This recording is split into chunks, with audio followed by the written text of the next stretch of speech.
Welcome to this Bridgeworks Support video in which you will learn how to log on to an iSCSI target from an AWS WANrockIT node.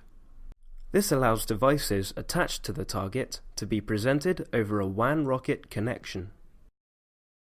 In this example, the target device is a Microsoft iSCSI virtual disk on a Windows server. The WANrockIT node must be deployed in the same VPC as the iSCSI target or be VPC peered with it. Security groups should also be set up so that the iSCSI target and the iSCSI interface of the WANrockIT node can see one another. For information on deploying your node and initial setup, see the videos for AWS deployment and initial setup linked in the video description. This video will cover determining the IP address of the target to use, confirming your node's iSCSI port mappings, authorizing the node to log on to the virtual disk target, performing an iSCSI discovery and logon with the node's initiator, and finally, viewing devices connected to the node. iSCSI connections must be made using a target's private IP address, not public. From the AWS EC2 Management Console, select the region in which the node and target have been deployed. Then, select the virtual instance presenting the iSCSI target and make a note of one of its private IP addresses. The next step is to confirm that the interface you wish to use with the iSCSI target is designated as an iSCSI port. Navigate to the node's web interface. Enter the username admin and then your password to log in.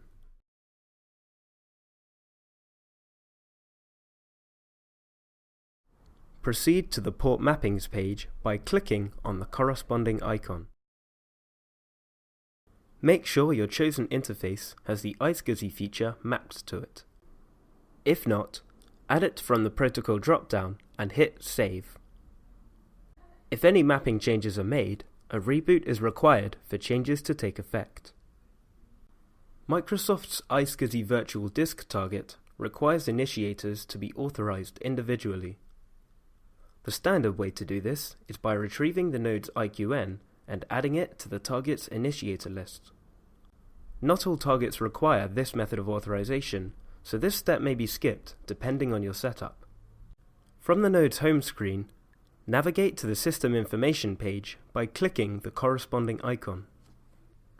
Now, copy the value in the iSCSI IQN field to the clipboard. Now go to the Windows Server instance and navigate to the iSCSI virtual disk page. Under the iSCSI target subsection, right-click on the target to which you wish to connect and select Properties. Under the Initiators tab, add the IQN of the node and click OK to confirm.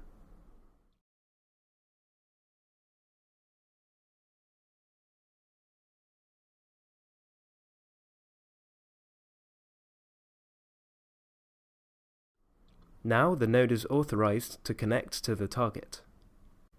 The next step is to perform an iSCSI discovery.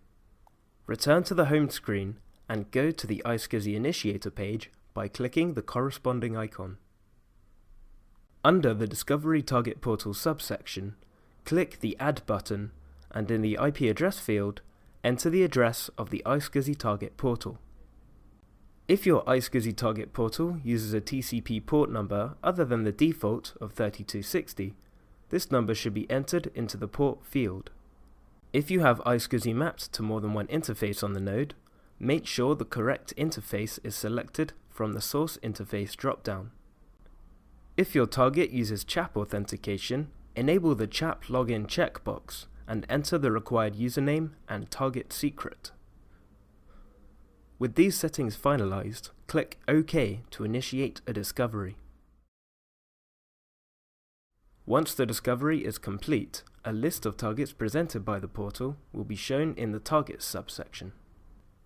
Now, a logon can be performed. Select the target you want and click the Log On button.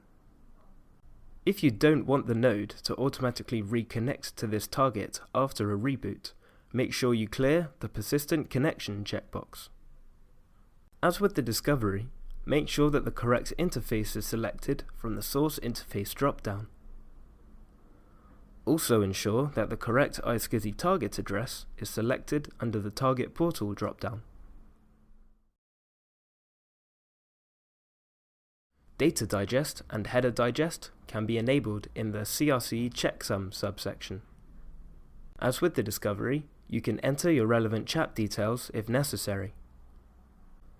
With these settings finalized, click OK to log on to the iSCSI target. The status of the target will now change from inactive to connected. If you kept the persistent connection checkbox enabled, the target will also be present in the persistent targets subsection. Any targets listed here will be logged onto after each reboot of the node. Finally, you can check that the expected devices are now connected to the node. Return to the home screen and go to the iSCSI device management page by clicking the corresponding icon. Devices in the Directly Connected subsection will be presented to other WANrockIT nodes which connect to this node. For information on connecting WANrockIT nodes, see the video for connecting nodes on-prem to AWS, linked in the video description.